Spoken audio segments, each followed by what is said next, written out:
ঠিক এমনি করে ইরানের মুসলমানেরা, তাদের সাথে আমাদের আকীদার অনেক বেশকম আছে, কিন্তু তারা যখন ঐক্যবদ্ধ হলো, ইরানের ওলামারা, আয়াতুল্লাহরা যখন ঐক্যবদ্ধ হলেন, তখন আমেরিকার মতো বিরাট পরাশক্তিকে তারা প্রধানত করে ইসলামী রাষ্ট্র, তাদের ভাষায় তারা ইসলামী রাষ্ট্র প্রতিষ্ঠা করতে সক্ষম হয়েছে এবং আমেরিকাকে প্রধানত করেছে। এখানে আয়াতুল্লাহ খমিনীর একটি কথা আমার মনে পড়ে, কি সাহস তার! ইমান আকীদা যাই থাকুক, আকীদার প্রশ্নে আমরা আপোষ করব না, কিন্তু এই কথাটা তো বলতেই পারি। যখন আমেরিকা তাকে বলেছিল যে আমার দূতাবাস থেকে যে 56 জনকে গ্রেফতার করা হয়েছে আমেরিকান, এদেরকে ছেড়ে দাও, তা না হলে তোমার খাদ্য রসদ আমেরিকা থেকে যত সাহায্য যায় সব বন্ধ করে দেওয়া হবে। আয়াতুল্লাহ খমেনি জবাব দিয়েছিলেন আমেরিকান প্রেসিডেন্টকে, তুমি কারে খাবারের ভয় দেখাও? যেই জাতির বছরে 1 মাস না খাইয়া থাকা ফরজ, সেই জাতি তোমার খাবারের অপেক্ষা করবে?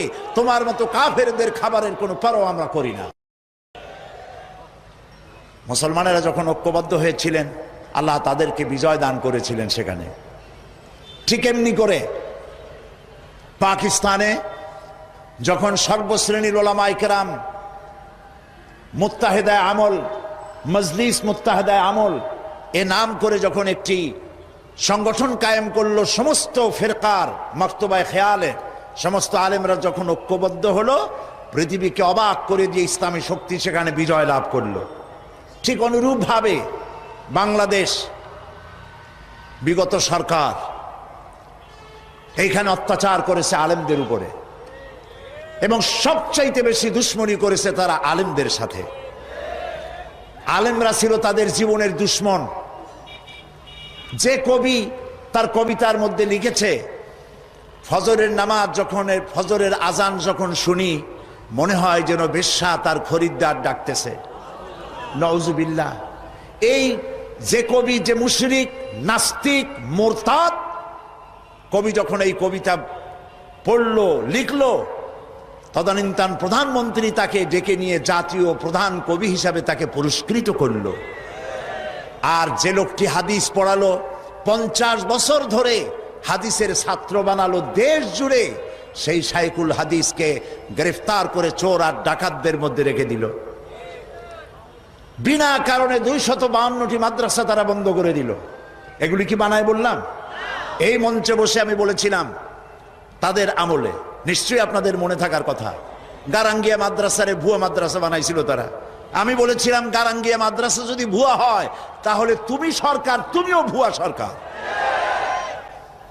252 মাদ্রাসা বন্ধ করে দিল।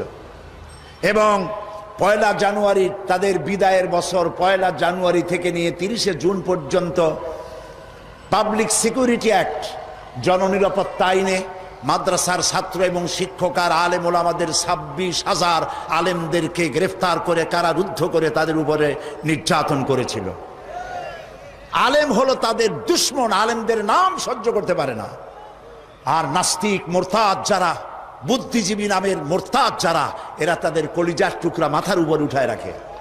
আর আলেম সহ্য হয় না, মাদ্রাসা সহ্য হয় না। সমস্ত কওমি মাদ্রাসাগুলি হরকতুল জিহাদ বানাবার, বোমা বানাবার আড্ডাখানা বলে তারা বলেছিল, প্রচার করেছিল।